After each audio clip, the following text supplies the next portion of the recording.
आज का जो हमारा वीडियो रहेगा वो पर्यावरण अध्ययन सेट 2 और प्रश्न संख्या 51 से 100 भोजन एवं पोषण। तो चलिए शुरू करते हैं। पहला क्वेश्चन 51 नंबर, हमारे शरीर को ऊर्जा मुख्यतः किस पोषक तत्व से प्राप्त होती है? पहला ऑप्शन विटामिन, दूसरा कार्बोहाइड्रेट, तीसरा खनिज और चौथा लवण।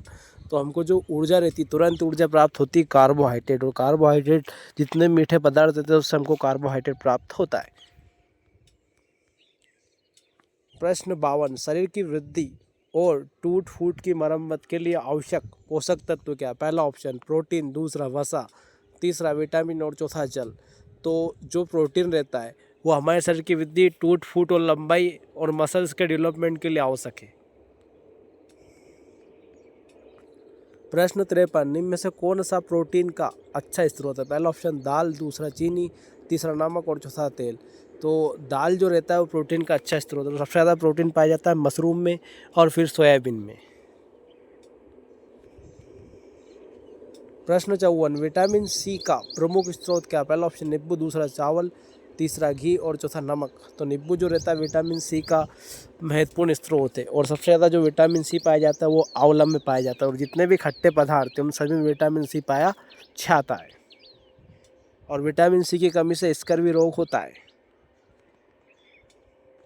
प्रश्न 55, विटामिन डी की कमी से बच्चों में कौन सा रोग हो सकता है? पहला ऑप्शन रतौंधी, दूसरा रिकेट, तीसरा स्क्लेरोसिस, चौथा एनीमिया। तो इसका जो राइट आंसर है रिकेट्स जो होता है विटामिन डी की कमी से होता है। इसमें हड्डियां कमजोर होती है और शरीर की लंबाई नहीं बढ़ती है। प्रश्न 56, विटामिन ए की कमी से कौन सी समस्या हो सकती है? पहला ऑप्शन रतौंधी, दूसरा स्कर्वी, तीसरा रिकेट्स और चौथा बेरी। तो विटामिन ए की कमी से होती रतौंधी रोग होता है, जिसमें क्या होता है रात के समय में बहुत ही कम दिखाई देने लगता है। और विटामिन ए का अच्छा स्रोत हरी सब्जियां, गाजर, पपीता, ये सभी, पक्के आम, ये सभी विटामिन ए के अच्छे स्रोत है।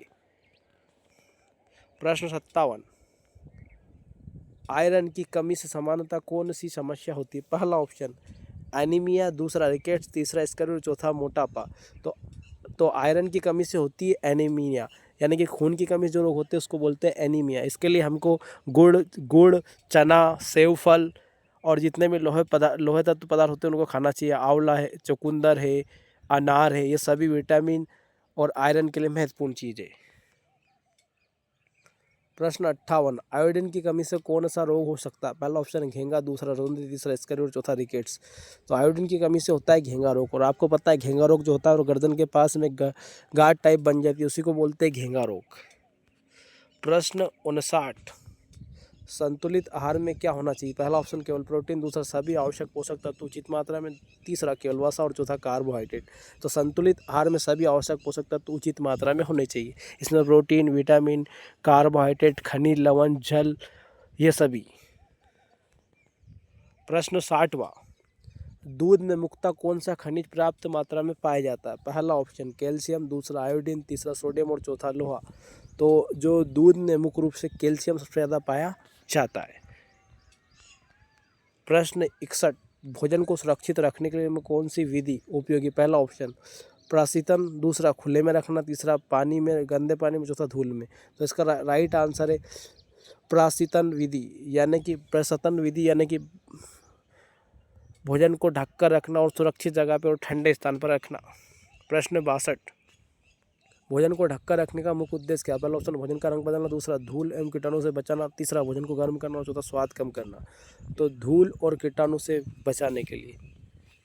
प्रश्न 63, भोजन पकाने में सबसे पहले हाथ धोना क्यों आवश्यक है? पहला ऑप्शन हाथ सुंदर दिखते, दूसरा संक्रमण का खतरा कम हो जाता, तीसरा भूख लगती है और चौथा भोजन मीठा हो जाता है। तो संक्रमण का खतरा कम हो जाता है, इसलिए हमको हाथ धोना चाहिए। प्रश्न 64, अंकुरित दालों में समानता किसकी मात्रा बढ़ती है? पहला ऑप्शन कुछ विटामिन की, दूसरा नमक की, तीसरा चीनी की और चौथा वसा की। तो इसका राइट आंसर ऑप्शन है कुछ विटामिन की। प्रश्न 65, निम्न में से कौन सा खाद्य पदार्थ ऊर्जा का अच्छा स्रोत है? पहला ऑप्शन चावल, दूसरा नमक, तीसरा पानी और चौथा नींबू। तो चावल जो है वो खाद्य पदार्थ की ऊर्जा का अच्छा स्रोत है। प्रश्न 66, शरीर में पानी की कमी को क्या कहते हैं? पहला ऑप्शन निर्जलीकरण, दूसरा एनीमिया, तीसरा संक्रमण और चौथा कुपोषण। तो इसको बोलते हैं निर्जलीकरण, यानी कि डिहाइड्रेशन, यानी कि जल की कमी। प्रश्न 67, दस्त में होने पर शरीर में पानी और लवण की कमी को पूरा करने के लिए उपयोगी। पहला ऑप्शन ORS, दूसरा केवल तेल, सी केवल चीनी और डी केवल दूध। तो ORS का घोल जो रहता है दस्त पानी के लवण की पूरी करने के लिए ORS का घोल देते हैं। इसमें सामान्यतः शक्कर, नमक और पानी होता है। प्रश्न 68, भोजन में रेसे फाइबर का प्रमुख लाभ क्या? पहला ऑप्शन पाचन में सहायता, दूसरा रक्त का रंग बदलना, तीसरा हड्डी कमजोर करना और चौथा शरीर में पानी कम करना। तो पाचन में सहायता करना। अब रेसे क्या होते हैं? मौसम के अनुसार जो भी फल सब्जियां आती है उसको बोलते हैं रेसे वाली सब्जी या रेसे वाले फल या फाइबर। प्रश्न 69, निम्न में से कौन सा खाद्य पदार्थ रेसे का अच्छा स्रोत? पहला ऑप्शन फल और सब्जी, दूसरा चीनी, तीसरा घी और चौथा नमक। तो फल और सब्जियां। प्रश्न 70, भोजन में अत्यधिक वसा का सेवन किस समस्या का कारण हो सकता है? पहला ऑप्शन मोटापा, दूसरा रतुंधी, तीसरा स्कर्वी, चौथा घेंगा। इसका जो राइट ऑप्शन ये आएगा मोटापा, अत्यधिक यदि हम वसा तेली चीज़ खा रहे हैं। प्रश्न 71, शरीर के लिए जल का प्रमुख कार्य? पहला ऑप्शन शरीर की अनेक जैविक प्रक्रियाओं को सहायता करना, दूसरा केवल स्वाद बढ़ाना, सी केवल वजन बढ़ाना और डी हड्डी बनाना। तो शरीर में अनेक जैविक प्रक्रिया में सहायता करता है जल। प्रश्न 72, निम्न में से कौन सा खाद्य पदार्थ पशु स्रोत से प्राप्त होता है? पहला ऑप्शन अंडा, दूसरा गेहूँ, तीसरा चना और चौथा चावल। तो अंडा जो रहता है वो प्राप्त होता है पशु स्रोत से। प्रश्न 73, शाकाहारी भोजन में प्रोटीन का अच्छा स्रोत कौन सा? पहला ऑप्शन दाल, दूसरा चीनी, तीसरा नमक और चौथा तेल। तो दाल जो रहता है वो प्रोटीन का सबसे अच्छा स्रोत है। प्रश्न 74, भोजन में नमक की अत्यधिक मात्रा का सेवन? पहला ऑप्शन स्वास्थ्य के लिए हानिकारक हो सकता है, दूसरा हमेशा लाभकारी, तीसरा शरीर में प्रोटीन बढ़ाता है और चौथा विटामिन ए बनाता है। तो नमक हमेशा स्वास्थ्य के लिए हानिकारक हो सकता है। प्रश्न 75, भोजन में मिलावट का अर्थ क्या? पहला ऑप्शन भोजन में अनावश्यक हानिकारक पदार्थ को मिलना, दूसरा भोजन को पकाना, सी भोजन को ठंडा करना और डी भोजन को धोना। तो भोजन में आवश्यक एवं हानिकारक पदार्थ का मिलना, यानी कि भोजन के जैविक, भौतिक और रासायनिक गुण में परिवर्तन। प्रश्न 76, दूध को उबालने का एक प्रमुख उद्देश्य? पहला ऑप्शन हानिकारक सूक्ष्मजीवों को कम करना, दूसरा प्रोटीन को पूरी नष्ट करना, तीसरा पानी निकलना और चौथा रंग बदलना। तो हानिकारक सूक्ष्मजीवों को नष्ट करने के लिए हम दूध को उबालते हैं, जिससे दूध अधिक समय तक सुरक्षित रहता है। प्रश्न 77, भोजन में उपस्थित कार्बोहाइड्रेट का प्रमुख कार्य? पहला ऑप्शन ऊर्जा प्रदान करना, दूसरा केवल हड्डी बनाना, सी केवल रक्त बनाना और डी केवल रोग प्रतिरोधक क्षमता समाप्त करना। तो ऊर्जा प्रदान करने के लिए हम कार्बोहाइड्रेट का सेवन करते हैं। प्रश्न 78, निम्न में से कौन सा विटामिन सी का अच्छा स्रोत नहीं है? पहला ऑप्शन नहीं है, पहला आंवला, दूसरा नींबू, तीसरा संतरा और चौथा घी। तो घी जो रहेगा वो नहीं रहेगा, बाकी तीन ही विटामिन सी के अच्छे स्रोत है। प्रश्न 79, हरे पत्तेदार सब्जी किसका अच्छा स्रोत हो सकता है? पहला ऑप्शन लोहा में विभिन्न विटामिन, बी केवल चीनी, सी केवल नमक और डी केवल वसा। तो लोहा एवं विभिन्न प्रकार के विटामिन के।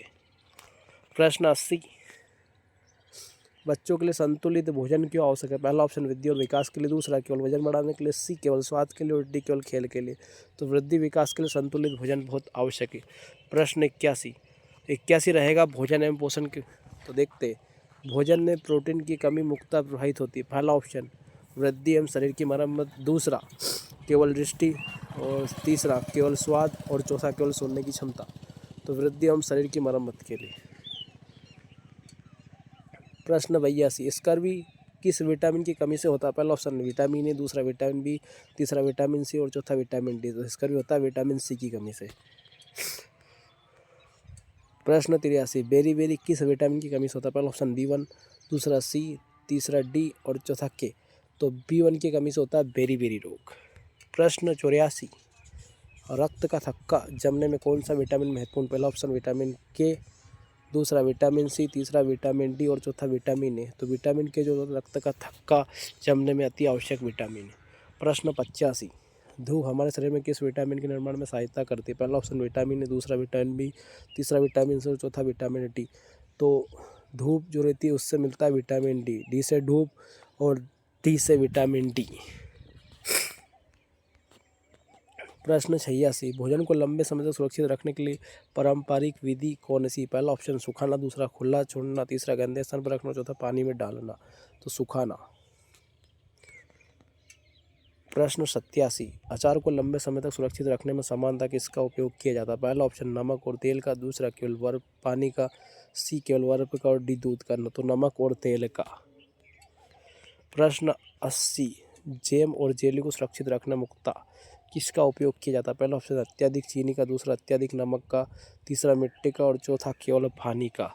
तो इसमें अत्यधिक चीनी का उपयोग करते। प्रश्न 89, भोजन में सूक्ष्म जीवों की वृद्धि को कम करने के लिए कौन सी विधियाँ उपयोगी? पहला ऑप्शन प्राशीतन, दूसरा खुला रखना, तीसरा गंदे हाथ से छूना और चौथा धूल में रखना। तो प्राशीतन विधि यानी कि फ्रीज वगैरह या फिर ठंडी जगह पर रखना। प्रश्न 90, भोजन की विविधता से क्या आशय? पहला ऑप्शन विभिन्न प्रकार के खाद्य पदार्थों का सेवन, दूसरा केवल एक ही भोजन खाना, सी केवल मीठा खाना और डी फल खाना। तो विभिन्न प्रकार के खाद्य पदार्थों का सेवन कहलाता है विविधता। प्रश्न 81, बच्चों के भोजन में हरी सब्जी शामिल करने का प्रमुख कारण क्या? पहला ऑप्शन पोषक तत्व की उपलब्धता, दूसरा केवल रंग, तीसरा केवल स्वाद और चौथा केवल वजन। तो पोषक तत्व की उपलब्धता। प्रश्न 92, कुपोषण का एक प्रमुख कारण हो सकता है? पहला ऑप्शन पर्याप्त एवं संतुलित भोजन का अभाव, दूसरा पर्याप्त नींद और सी स्वच्छ पानी और डी नियमित खेल। तो पर्याप्त संतुलित भोजन का अभाव। प्रश्न 93, भोजन से पहले शौचालय के बाद हाथ धोना किसके बचाव में? पहला ऑप्शन संक्रमण, दूसरा डिस्टिडोस, तीसरा हड्डी टूटना, चौथा सुनने की समस्या को। तो ये प्रभावित करते हैं संक्रमण को। प्रश्न 94, ईवीएस में हम क्या खाते हैं? पढ़ने के सबसे प्रभावी तरीका। पहला ऑप्शन भोजन संबंधित सभी अनुभव पर चर्चा, दूसरा केवल परिभाषा रटवाना, तीसरा केवल परीक्षा लेना, चौथा केवल पुस्तक पढ़ाना। तो भोजन संबंधित सभी अनुभव पर चर्चा करना। प्रश्न 95, अलग अलग क्षेत्रों के लोग अलग अलग भोजन क्यों खाते हैं? पहला ऑप्शन जलवायु, उपलब्धता, संस्कृति और परंपराओं के कारण, दूसरा केवल विद्यालय कारण, सी केवल खेल के कारण और डी केवल परीक्षा का। तो जलवायु, उपलब्ध और संस्कृति परंपराओं के कारण। प्रश्न 96, भोजन संबंधित आदतों को पढ़ते समय शिक्षक को क्या करना चाहिए? सभी बच्चों के भोजन और सांस्कृतिक विविधता का सम्मान करना चाहिए, दूसरा एक भोजन को श्रेष्ठ बताना चाहिए, सी बच्चों की भोजन आदत मजाक बनाना चाहिए, डी बच्चों को अपनी पसंद का भोजन छोड़ने को कहना चाहिए। तो ऑप्शन ए आएगा, सभी बच्चों को भोजन और सांस्कृतिक विविधता का सम्मान करना चाहिए। प्रश्न 97, यदि किसी बच्चे के घर में आर्थिक कारणों से भोजन की विविधता कमी तो शिक्षक क्या करेगा? बच्चों को शर्मिंदा कर देगा, दूसरा संवेदनशीलता से व्यवहार करना चाहिए, सी उसकी तुलना अन्य बच्चों से करनी चाहिए और डी उसे कक्षा से बाहर करना चाहिए। तो संवेदनशीलता और व्यवहार का प्रयोग करना चाहिए। प्रश्न 98, भोजन के विषय पर बच्चों से प्रश्न पूछने का सबसे अच्छा उद्देश्य क्या है? पहला ऑप्शन है उनके पूर्व अनुभव और समझ को जानना, दूसरा उन्हें डराना, तीसरा उन्हें अंक कम देना और डी केवल पाठ याद कराना। तो उनके पूर्व अनुभव समझ को जानना। प्रश्न 99, ईवीएस में भोजन के विषय को पढ़ाते समय स्थानीय खाद्य पदार्थ का उपयोग। पहला ऑप्शन सीखने के वास्तविक जीवन से जोड़ता है, दूसरा सीखने को कठिनाई बनाता है और सी बिल्कुल उपयोग नहीं और डी केवल परीक्षा के लिए। तो सीखने को वास्तविक जीवन से जोड़ता है। प्रश्न 100, भोजन एवं पोषण को पढ़ाने का सबसे उपयुक्त दृष्टिकोण। पहला ऑप्शन अनुभव, चर्चा, गतिविधि और वैज्ञानिक समझ का संयोजन, बी केवल परिभाषा याद कराना, सी केवल नोट से लिखाना और डी परीक्षा लेना। था अनुभव, चर्चा, गतिविधि, वैज्ञानिक समझ का संयोजन। यदि मेरा वीडियो आपको अच्छा लगे तो मेरे यूट्यूब चैनल को सब्सक्राइब अवश्य करें, अपने लिए, अपनी माँ के लिए और अपने सपने के लिए। Thanks for my video watching. धन्यवाद।